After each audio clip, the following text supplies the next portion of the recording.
നമസ്കാരം. മൃഗങ്ങളോട് ചോദിക്കൂ, അവ നിന്നെ ഉപദേശിക്കും.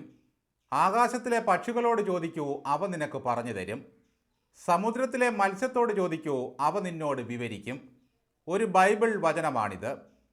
മൃഗങ്ങളോടും പക്ഷികളോടും മത്സ്യങ്ങളോടും ചോദിച്ചാൽ അറിയാത്ത ഭാഷ കൊണ്ട് അവറ്റകൾ മനുഷ്യനോട് സംവദിക്കും എന്ന് സാരം. ഏതെങ്കിലും വരട്ട വിപ്ലവകാരികളോട് എന്തെങ്കിലും ചോദിക്കുന്നതിനേക്കാൾ ഭേദമായിരിക്കും അത്. സഖാവേ, നമ്മുടെ ഗോവിന്ദൻ ജോത്സ്യനെ കണ്ടതിനെപ്പറ്റി എന്തു പറയുന്നു? ഈ ചോദ്യത്തിന് മ്യൂസിയം ബാലൻ പറഞ്ഞത് കേട്ടായിരിക്കുമല്ലോ. അതിനൊക്കെ എന്താന്നേ, ഞങ്ങൾ നല്ല വൈരുദ്ധ്യാത്മിക ഭൗതികവാദക്കാരാണ്. കൈനോട്ടക്കാർ ലാടവൈദ്യന്മാർ, മന്ത്രവാദികൾ, മഷിനോട്ടക്കാർ ലാടവൈദ്യന്മാർ എന്നിങ്ങനെയുള്ളവരെ എല്ലാം ഞങ്ങൾ കാണും.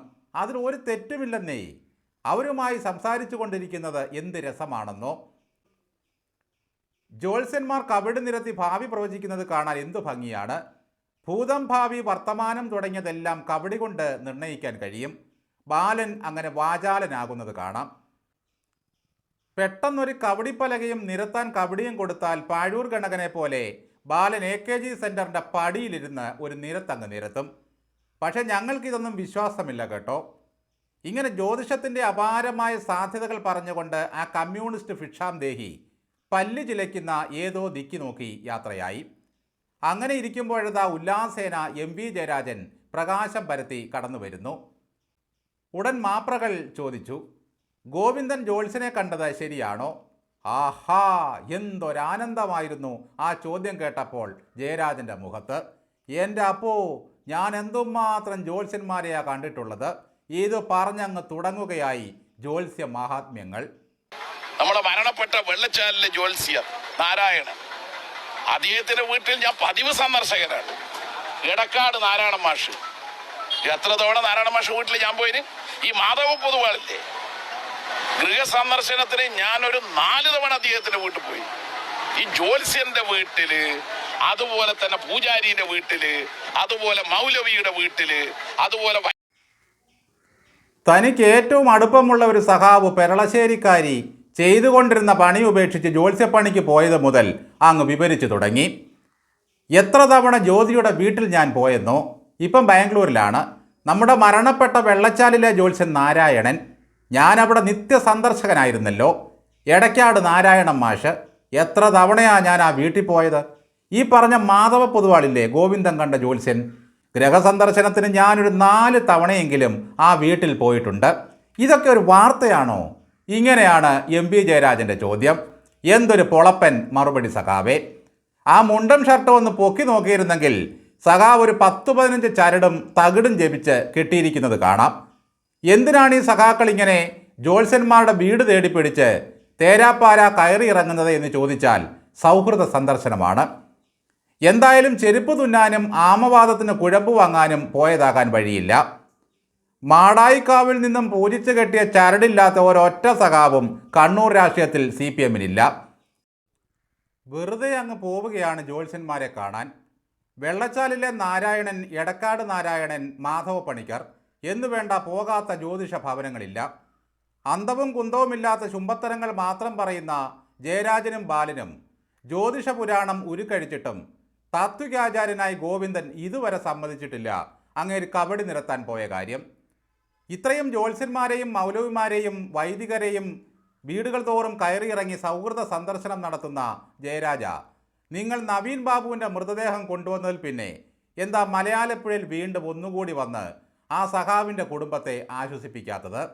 എനിക്ക് കണ്ണിൽ ഇരുട്ട് കയറുന്നു എന്ന് പറഞ്ഞ് നിങ്ങളുടെ കൂടെ വന്നിട്ട് ഒളിച്ചു പാത്തു നിന്ന ആ വിശ്വസിക്കാൻ കൊള്ളാത്ത കളക്ടറില്ലേ, അങ്ങേരുടെ കണ്ണിൽ ഇപ്പോഴും ഇരുട്ടാണോ?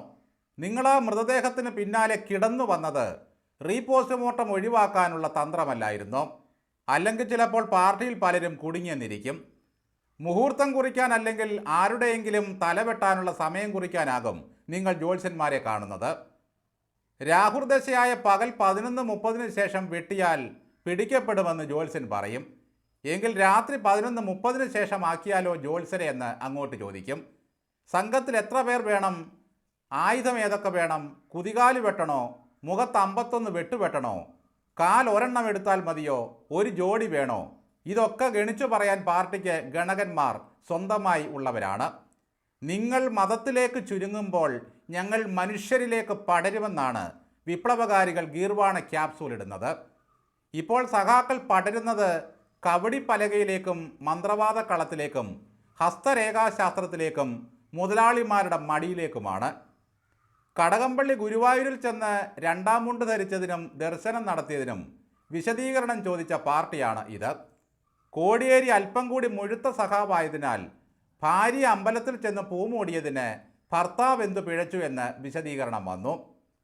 പിണറായി മധുരയിൽ കഫിയ അണിഞ്ഞ് കൈപൊക്കി പലസ്തീനെ ത്രസിപ്പിക്കുമ്പോൾ ഭാര്യയും മകൾ വീണയും മധുരയിലെ ബൃഹദേശ്വരനെ കണ്ട് തൊഴുതിറങ്ങുന്നു. സെൽഫി എടുക്കാൻ നേരത്ത് കുറി തുടയ്ക്കുന്നു. എൻ്റെ പൊന്നെ, വല്ലാത്തൊരു ഭൗതികവാദം തന്നെ. ചുടുകാട്ടിൽ എരിഞ്ഞടങ്ങിയ സഖാക്കളുടെ ചാരം 10 ആളിൻ്റെ കൺമുമ്പിൽ വെച്ച് ഒരു മൺകുടത്തിൽ ശേഖരിച്ച് പട്ടുകൊണ്ട് പൊതിഞ്ഞ് വീട്ടിൽ കൊണ്ടുപോകാൻ ഉറ്റവർക്ക് അവകാശമില്ല. പാർട്ടി അറിഞ്ഞാൽ നടപടിയെടുക്കും.